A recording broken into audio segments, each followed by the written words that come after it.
damn late. I had to stop by the Wax Museum again and give the finger to FDR. We know Al-Qaeda, Zawahiri is supporting the opposition in Syria.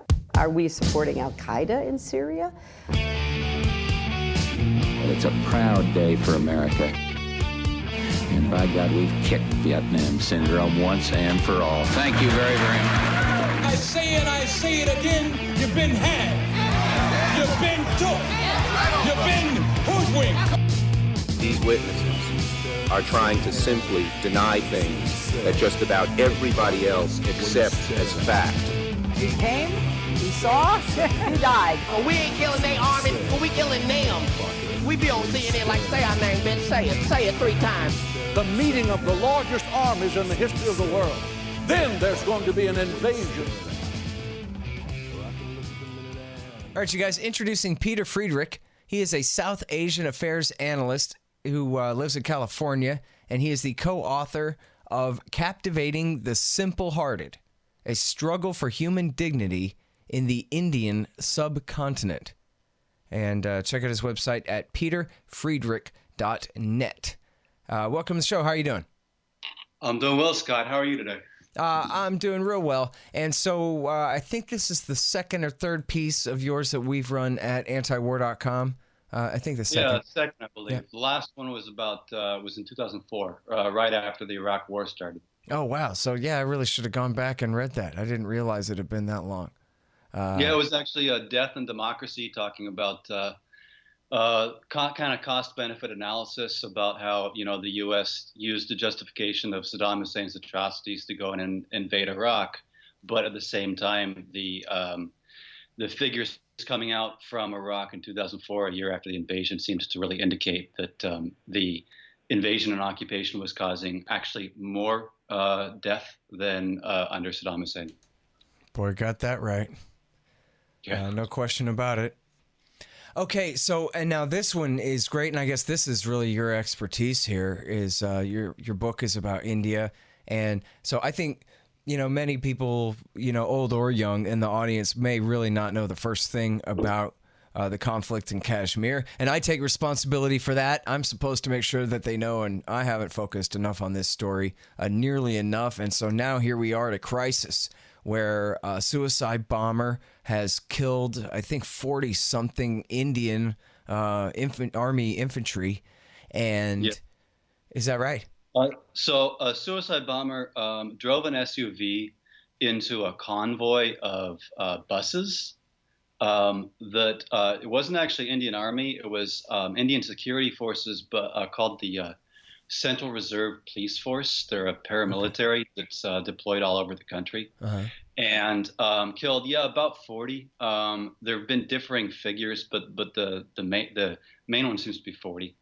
And then so there's a huge reaction over this. But so we got to talk all about the crisis. But first we got to talk about what's Kashmir besides the Led Zeppelin song, and what do people need to know about who's who here, and why would anybody set off a suicide bomb? Yeah, so Kashmir is in the northern tip of India, and it borders on Pakistan. And it's been a disputed territory between India and Pakistan since 1947, when the same year that India and Pakistan were both actually formed. It's a Muslim majority region, but India is a Hindu majority country, and Pakistan is, of course, a Muslim majority country. And so in this conflict, religion has really entered into it, is actually like one of the main factors that is coloring the conflict. It's far more than just territorial dispute. And India and Pakistan have actually gone to war 4 times since 1947 over Kashmir. The last time was in 1999. So as far as the underlying reason for the dispute, Kashmir is an interesting area. It doesn't have any real natural resources. It's a small area. It's got about 13 million population. And that's contrasted with Pakistan has 200 million people. India's got 1.3 billion.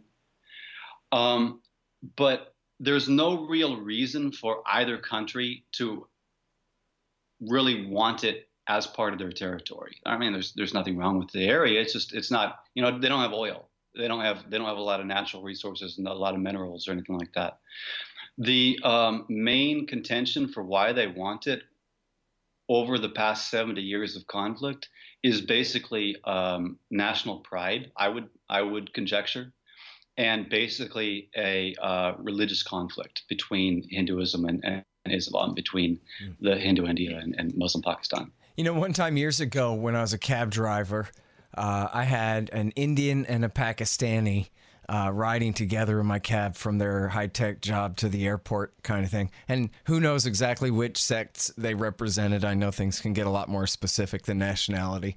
But I asked them about this, and they said that, yeah, it's strictly just land greed is all it is. And never mind the Kashmiris, who would rather just be independent. They're kind of their own people if you were to ask them, but nobody ever does. But that... Yep. The only real religious angle to them, it wasn't so much that, oh, God gave this land to us or this kind of, you know, perverted idea, as much as just you have a Muslim population dominated by a Hindu-dominated government. And so there's that split, the difference between the occupier and the occupyee is, you know, accentuated there because it's the religious difference between who is who. But not that they're fighting over what each other believe, but just that's who's on whose side. But actually, if you look at the history of the region and the origin of the conflict, it began with religious dimensions. So, tracing back to 1947, the British were ruling India, and then when India got independence from the British in 47. The British agreed to partition India and create Pakistan and create India, especially with a lot of pressure from the Muslim community who were uncomfortable with the idea of living in a Hindu-dominated country like India. So the British kind of compromised and acceded to their pressure and created Pakistan as a Muslim-majority country. And that led to mass migration, two-way migration, as Muslims as Hindus and Sikhs in what became Pakistan fled to India, and then Muslims in India fled to what became Pakistan because neither one wanted to be caught in living in that country, which was dominated by the opposite religion, and that was actually a little bit south. More along the Punjab region of Kashmir. But Kashmir was among several hundred what were called princely states, which were not technically part of the British Raj.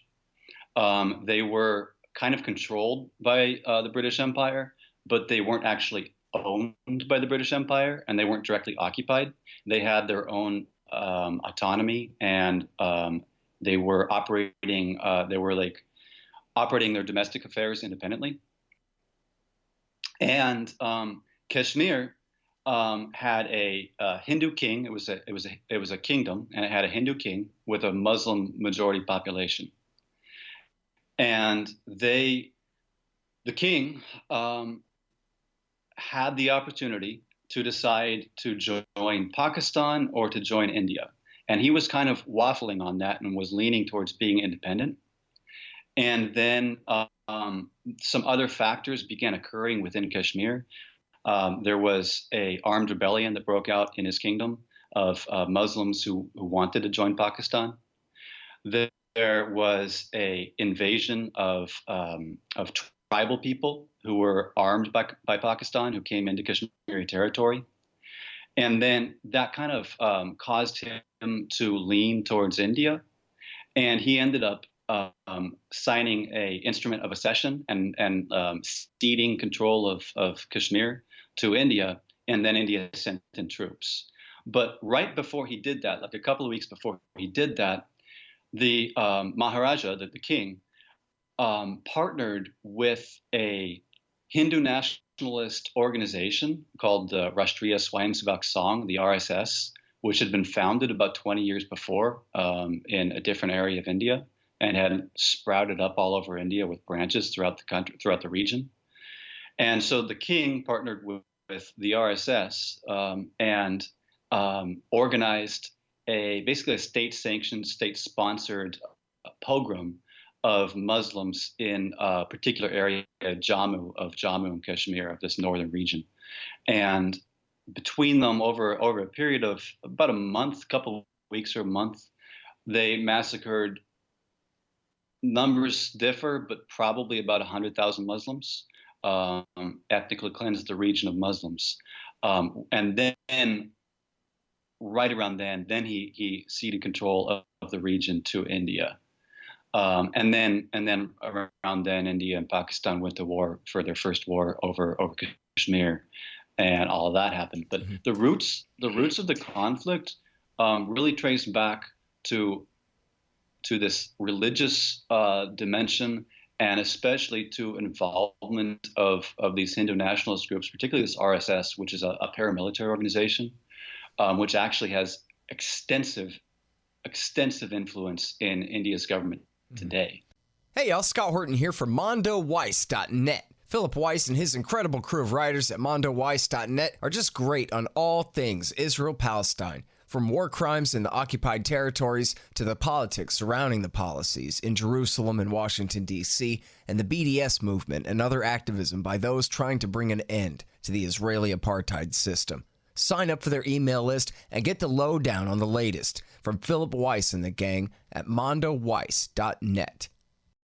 Well, now, so in the four wars, did the lines move at all? Or these were just, how big were these wars? These wars were a couple thousand people. A couple thousand people died on either side over the years in each war. No, the lines haven't moved significantly, but to my knowledge. But the the region remains disputed, and it's like nothing has really happened. So, but nothing has really happened as far as like a resolution for the conflict. Mm-hmm. But what did really change was in 1989. So the India and Pakistan, they went to war. They went to war in 47. They went to war in 71, and blanking on when the third war was. The fourth war was in 99. In 1989, an insurgency started in Kashmir, and the government was dissolved. The Indian Constitution allows the Indian central government to impose something that's called President's Rule, where if a state government is determined to not be functional, then even though it's democratically elected, the central government can go in and dissolve it, and then implement direct rule from Delhi. And 1989, an insurgency breaks out. 1990, this President's Rule is established. In the same year, this new law is imposed called the Armed Forces Special Powers Act, AFSPA, which has also been used in multiple other regions of the country, which is, and I know you've had guests on like Eric Margulies talking about this. It's a holdover from colonial Britain. It's basically a direct replica of laws from the colonial times, of a law that was designed to squash and suppress dissent, and it allows impunity for security forces in the particular region where it's imposed. It allows them to shoot on suspicion, to search and seize without a warrant, to, I believe, to detain people indefinitely, and so on and so forth. But especially, it allows them impunity. And that actually, a couple of years ago, 2016, I believe, the Supreme Court overturned the impunity clause of that particular law, although it remains in place in Kashmir, as well as a couple of other regions of India at the moment, I believe, including Manipur. But they stripped away that impunity clause, but the law still allows Indian security forces in the regions where it's imposed to do just about anything and get away with it. All right, so now, it's just this simmering conflict that's been going on, and as you say, with all this oppression, and so, but over the years, there have been attacks, I guess, primarily by the Lashkar-e-Taiba, right? The LET. Is that who's behind this attack, or is there something else? You know, and I there's guess also another... I might as well ask at the same time: is the ISI behind it or not? Well, that's always an answer, a solution floated by India. You know, I have no idea. God only knows. Maybe ISI is behind it. Maybe Jaish is behind it, which is the group specifically that has been accused in this. I think it's Jaish-e-Mohammed or something like that. Maybe Lashkar is behind it. One thing I do know is the timing is very, very dubious. That nobody benefits from the attack that just happened, from the timing of it right now, except for potentially the current ruling party, the BJP, which is a Hindu nationalist party, which is basically directly controlled by this paramilitary RSS, and which is working for re-election over the next few months. I believe April, May is the general elections for India. Mm-hmm. They've been in power since 2014. It's 5 years are up, and nobody benefits. The militants don't benefit. Pakistan doesn't benefit. The only people that benefit, and they are aware of it, is the BJP. Yeah, the militants might. I mean, they have their own motives for stuff, but I see what you mean, though. Yeah. So, like the day after the attack occurred, Prime Minister Narendra Modi of the BJP, he was in the most populous state in India, Uttar Pradesh, and he was saying that people should vote for the BJP because it will bring a strong government at the center, which will bring glory for India on an international stage. And then since then, actually, I believe in the past day, the RSS and Modi is an RSS member. So let me back up just briefly. Modi is an RSS member. He's the Prime Minister of India, but he got his start in 1971 as a member of this RSS paramilitary. He became what's called a pracharak, which is a full-time worker for the organization. And from 71 to 85, he was working with the organization. In 1985, the RSS deputed him or assigned him to work within the BJP. And then when he finally, so from 71 to 85, he's in the RSS. In 85, RSS assigned him to work in the BJP. And then from 85 until 2001, he holds no political office until in Gujarat, the state of Gujarat in 2001, the state government is declared to be inefficient or unworkable. The chief minister, who's like the governor of the state, is removed, and Modi is appointed in his stead. And so he's been elected since, and he was elected to that office since. But when he got into his first political office, after getting his start in politics with the RSS, he was appointed. He was not elected. And then like 4 months after that, exactly 4 months after that, actually, his administration was directly implicated in a pogrom against Muslims in Gujarat, in the new state that he had just assumed the executive office of. Mm-hmm. So anyways, I mean, that was a real important one. In fact, there's another anecdote about that Michael Scheuer, the former chief of the CIA's bin Laden unit, pointed out, was that one of bin Laden's constant narratives was that the Americans claim to care so much about human rights, but they don't do anything when Muslims are killed, which is kind of funny since Bill Clinton backed the Mujahideen in Bosnia. But anyway, they were saying that, and then right after September 11th was when this pogrom happened. And, you know, I guess that was one of his last podcasts that he put out for a while, said, you see, the Americans have nothing to say when the Hindus massacre, I guess it was 2,000 or 3,000 people in this pogrom.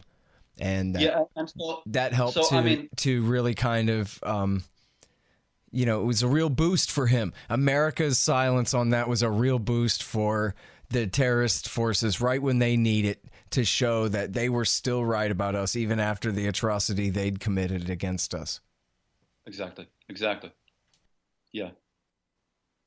Yeah. And that pogrom, well, I mean, one thing, so what's happening right now in India after the attack in Pulwama, in Kashmir, this suicide bombing, what's happening throughout India right now is actually kind of reminiscent, not in scale, but in spirit, of what happened in Gujarat in that pogrom that was where Modi actually is implicated in orchestrating the pogrom, which is that throughout the country of India right now, Kashmiris are being attacked.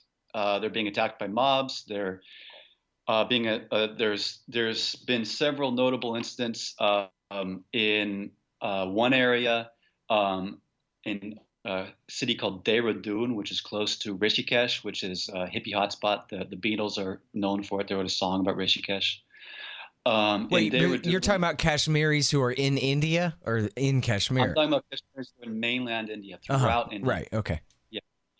So, like in this city of Dehradun, there's at this one university, there's a lot of Kashmiri students, and Kashmiri students have been posting on social media, and it's being widely reported in Indian mainstream media, about how they're being besieged in their dormitories by mobs of people who are apparently being fielded by these Hindu nationalist organizations, who are coming and shouting things like "shoot the traitors."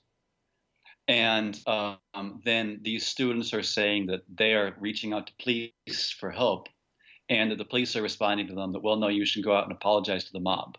Like apologize, that the Kashmiri students are university students in totally different area of mainland India should go out and apologize to these mobs of Hindu nationalists for the suicide bombing that occurred hundreds and hundreds and hundreds of miles away in Kashmir. There was a student, or not a student. There was a young man who was in his home. He had posted something on social media, I think on Facebook, that was discovered and that people were saying was anti-national. I don't know exactly what it was, but a mob went to his home, went in, filmed the whole thing on Facebook Live, dragged him out of his home into the street, paraded him around the street half naked, and then draped a Indian flag over his naked torso, and then filmed him while they made him say Bharat Mata Ki Jai, which means Hail Mother India, and filmed it. There was, I think, a teacher that had a mob come to her at night in her home, and they surrounded her home, filmed the whole thing on Facebook Live, and were berating her because, in this case, if I recall correctly, because she had posted things on Facebook talking about how there are human rights issues in Kashmir that need to be addressed in relation to the Kashmir suicide bombing that had just occurred. And so widely throughout India, there are these attacks on totally innocent Kashmiris who are being accused of being anti-patriotic, anti-national, or being targeted because they raise issues of human rights in Kashmir. Yeah. All right. Now, but talk about the reaction on the national level, because there are threats of war going back and forth, right? There are threats of war going back and forth. India has hiked up tariffs on Pakistani goods by 200%. India stripped Pakistan of most favored nation status. Just in the past day, India announced a treaty that they have over water rights that they're going to. Supposedly they've re-examined it, and they don't, based on the treaty, they don't have any obligation to actually give any of the water that the treaty covers to Pakistan. So they're just going to cut all of it off now. And there are a lot of talks about war by mainstream Indian television personalities. Arnab Goswami is one in particular. And there is nothing official yet, but there are talks about that. The RSS just in the past day has said that the RSS has traditionally been, and actually according to one WikiLeaks document that came out in like 2008, 2009 or something like that from the U.S. Embassy in Delhi, the RSS, in their words, has traditionally been the foot soldiers of the BJP. They're known for like leading the on the ground campaigning of the BJP, the political party. And the head of the RSS just came out in the past 24 hours saying that they are going to reorient their campaign strategy for the BJP to focus on anti-terrorism in the wake of this Pulwama, Kashmir suicide bombing. Previously, their focus had been their primary campaign plank had been on the building of a temple to the Hindu god Ram in a disputed religious site in the state of Uttar Pradesh, which is another thing that, I mean, if you want to talk about Americans being ignorant of Indian politics, most Americans probably have no idea that a central aspect of campaign promises by this ruling political party in India right now, the BJP, is promising to build a temple for the Hindu god Ram on a site that actually used to be occupied by a mosque. And then in 1992, that mosque was torn down by a mob that was incited by the president of the BJP at the time. Yeah. It is a religious nationalist controlled government right now in India, which is yet another thing that like makes the whole issue. I mean, aside from the talks of war, aside from the threat of nuclear conflagration, and Eric Margolis has been on your show talking repeatedly about the potential catastrophic fallout that could occur in a nuclear conflict. So aside from all that, there is the issue of, Pakistan's a Muslim state, but India is de facto a Hindu state, and it's even more so at the moment because it's controlled by a openly, blatantly Hindu religious nationalist political party, which is controlled by this RSS paramilitary. And if you trace back to the founding of the RSS, why it was founded in 1925, and then what its founders were saying, like from the 1930s, 1940s to 1960s, it was saying that Muslims especially, but also all non-Hindus in India, are a threat to India and are, in so many words, traitors, and especially that anybody that converts from Hinduism to a non-Hindu religion like Islam or Christianity is guilty of leaving Hinduism for the enemy camp and basically of being anti-national. And so from the beginning, this RSS, which it is no over-exaggeration to say that they virtually control the government today. Well, but India is still one of the biggest Muslim countries in the world. It's such a big population, as you said, 1 point whatever billion, Absolutely. that there's still, I think, even 100 million or more Muslims live there. Well, I think it's don't quote me on this. I'll quote you before I quote me. Go ahead. 150, 200 million Muslims, something like that. It's about 19% of the population. Yeah. Yeah. So yeah, it's a massive Muslim country. It has a massive Muslim population. Right. One of the biggest in the world. So now, obviously, there's a lot of reason why cooler heads should prevail. I'm really dismayed to hear what you say about the Indian reaction being shutting down all of these trade relationships and this kind of thing. Because if you could at least just keep those. Sorry to interrupt, but immediately what came to mind for me when I heard that is the economic adage that when goods cease to cross borders, the troops soon will. Yeah. Exactly. Yet, I mean, you would think if you could just kind of put those on hold, at least, that those would be the basis for rebuilding the relationship as soon as possible. But getting rid of those makes that much more difficult. But what's especially important as far as the cooler heads prevailing is, I mean, you asked about like who's implicated, is it ISI, is it, and like I said, I mean, God only knows, but according to the official reports, which are acknowledged by India, the actual attacker was a Kashmiri man from the local area who had reportedly, according to his parents and other sources, he had become a militant after a couple of years ago. He was in Kashmir. He was profiled by Indian security forces. He was beaten. Supposedly, he was stopped in the street, like forced to like actually actively rub his nose on the ground, and that just like was the straw that broke the camel's back for him, and he became a militant. So officially, the guy that actually did the bombing, who knows where he got the explosives from, but he was a Kashmiri. Yeah. So, as you were saying before, no one really knows who was behind it, if anyone was behind it.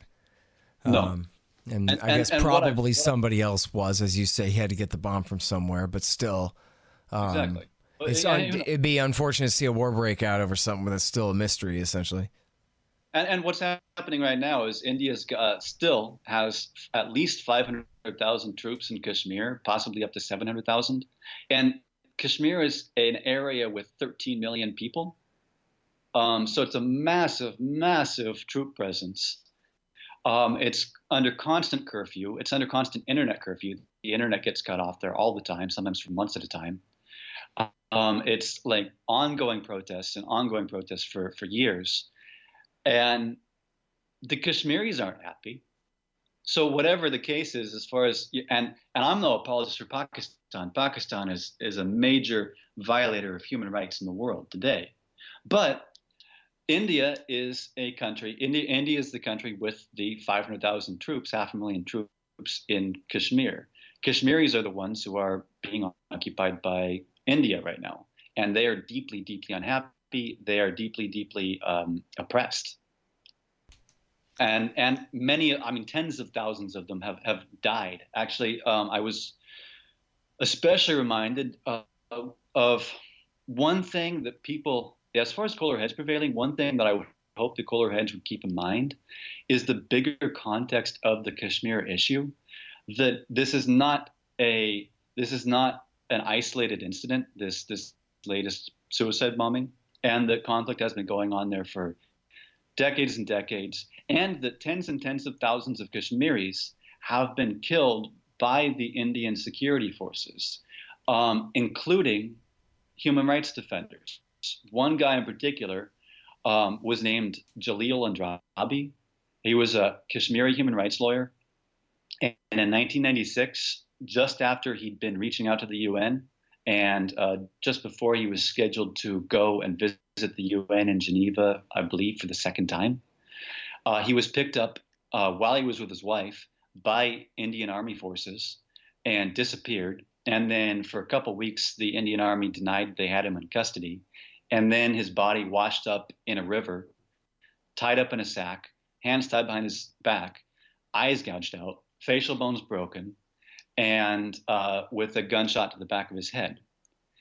And he was saying, before he was murdered, that in 1996, 5-6 years into this Kashmiri insurgency, that India had probably killed about 40,000 people, including men, women, and children.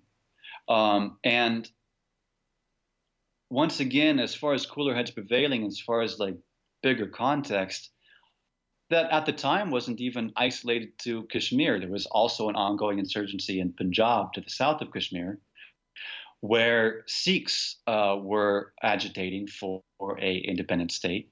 And they were also under de facto occupation by the Indian Army. And tens of thousands of them were also being disappeared.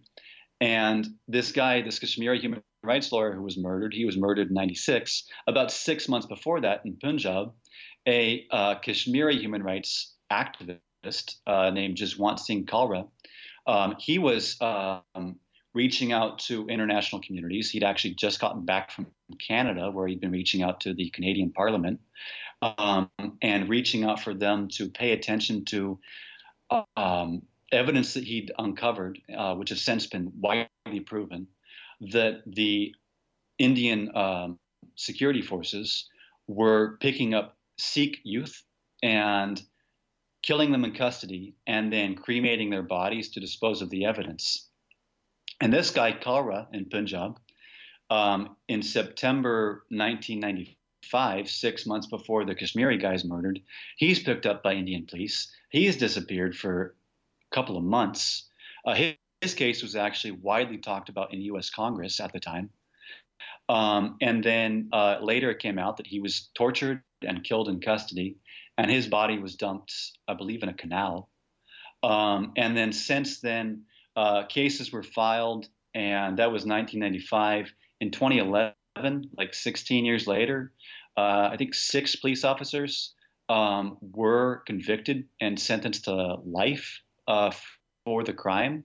And so it's like totally on record that this guy was murdered by the Indian security apparatus, and then his evidences of he actually documented about 25,000 Sikhs in Punjab in the late 80s, early 90s had been disappeared, murdered by Indian security forces, and that's at the same time that this Kashmiri human rights attorney Andrabi is documenting 40,000 Kashmiris being disappeared and murdered by Indian security forces.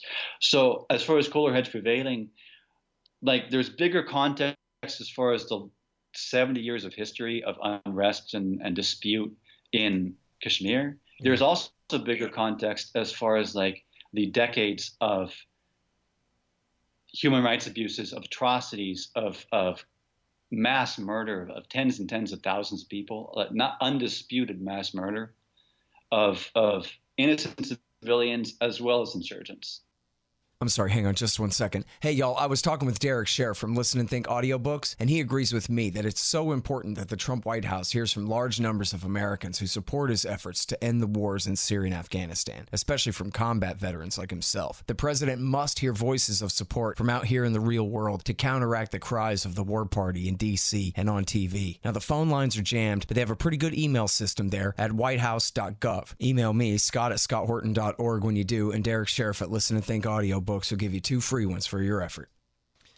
All right, well, so the thing is, though, at least there hasn't been a war between India and Pakistan since before they got nukes, but now they've got nukes, and you know what? For 20 years, at least, you could say, I don't know if you'd be right, that they've kept the peace. There hasn't been a war while since they've tested their nukes.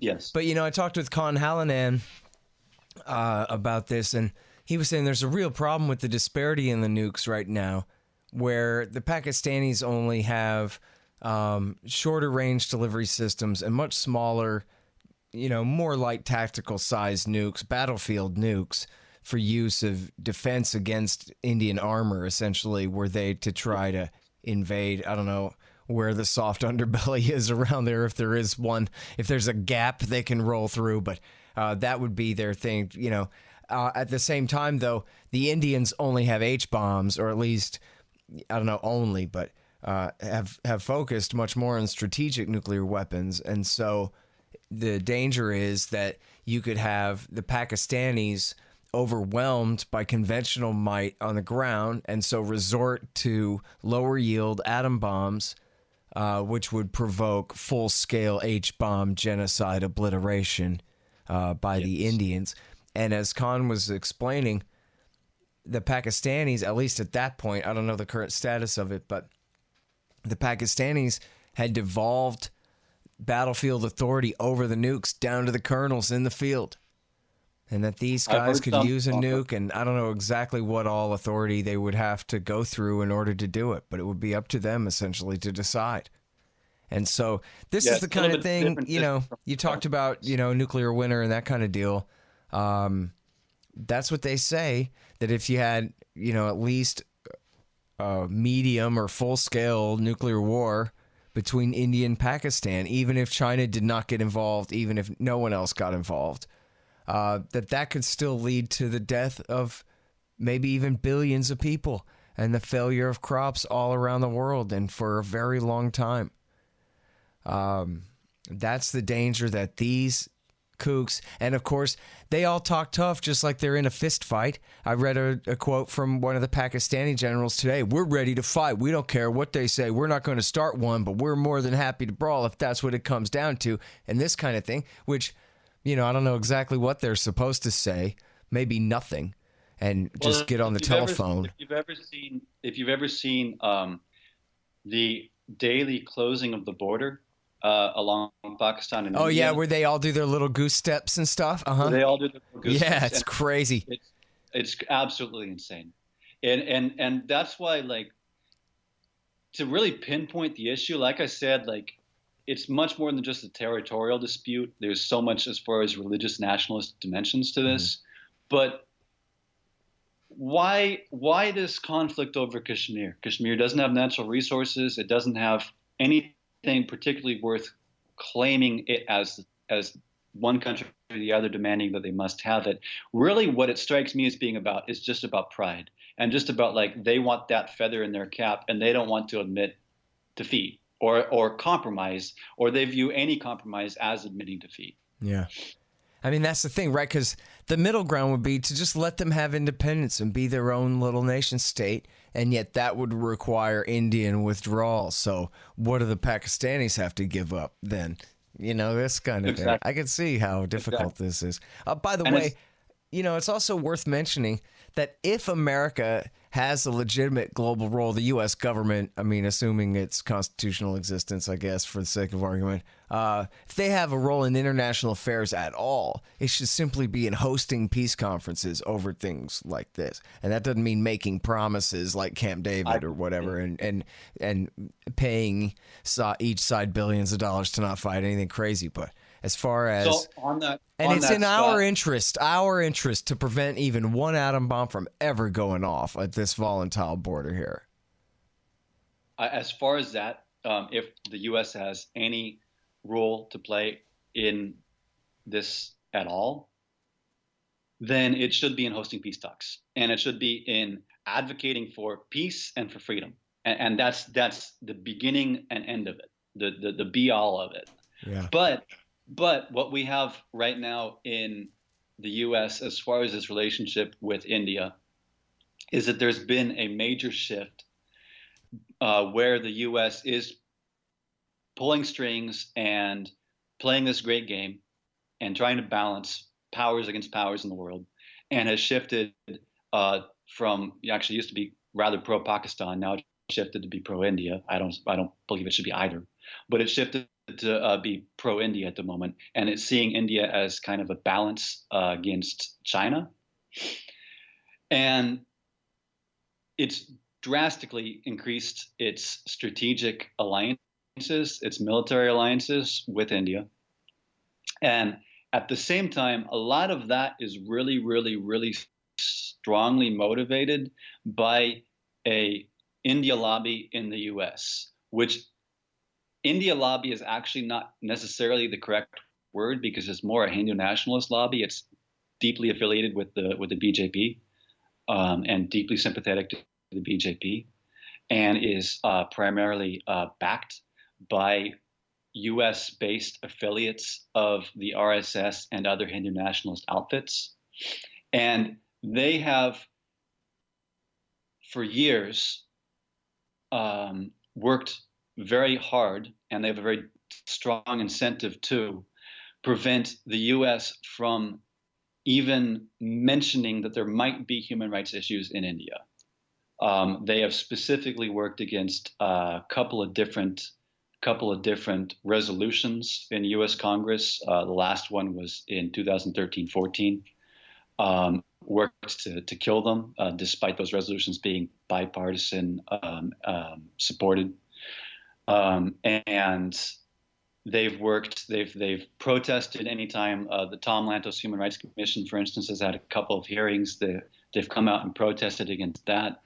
Well, the Americans have helped them with their nuclear program in violation of the Non-Proliferation Treaty, which they're not members of, and we are, and forbidden, therefore, from including them. They're outside of the nuclear suppliers group and all that, but so Condoleezza Rice cut this deal to just go around all of that. It's bizarre, too, because if you look at all this saber-rattling from the U.S. against Iran, and Iran, you know, whether or not they should have nuclear weapons, you know, they've actually signed the NPT. Right. India has not signed the NPT. In fact, they actually haven't signed a large number of other UN international treaties, including the Convention on the Hague Convention for the International Criminal Court. They also haven't, they've signed, but they've never ratified the Convention Against Torture. And torture is basically legal in India and is widely practiced today. Someone ought to tell them they can just do like the Americans and sign it and ignore it. But go with the public relations and then adopt the Kubark manual, you know. Anyway, listen, they sure got an enemy in you. Very interesting stuff here. Well, you know, a lot to be concerned about. Scott, let me stop you right there. I love India. I love Indians. My closest friends are Indian people. My most intimate friends are Indian people, and I love India. But I'm not a big supporter of the Indian state violating human rights, or Pakistan, or any state in the world. I'm not a supporter of the U.S. violating human rights and waging war all over the world and creating an empire. And I'm definitely not a supporter of religious nationalism, which is a huge issue in India today. So I would say I am an enemy of tyranny and totalitarianism and religious nationalism. Yeah, well, and good for you for it too. And I would raise my flag for liberty. And I'm sorry, I couldn't hear you. I would raise my flag for liberty and peace. Oh yeah, okay, right on. Yeah. All right, well, thank you very much for your time and for your great article here. I learned a lot. Thank you, Scott. All right, you guys. That is Pieter Friedrich, and he wrote this thing. It's at antiwar.com. It's called Pulwama, a present moment in the long Kashmir story. I guess I forgot to say the name of it at the beginning. Sorry about that. Pulwama, a present moment in the long Kashmir story. It's running today or yesterday at antiwar.com. All right, y'all. Thanks. Find me at libertarianinstitute.org, at scotthorton.org, antiwar.com, and reddit.com/Scott Horton Show. Oh, yeah, and read my book, Fool's Errand, Time to End the War in Afghanistan, at foolserrand.us.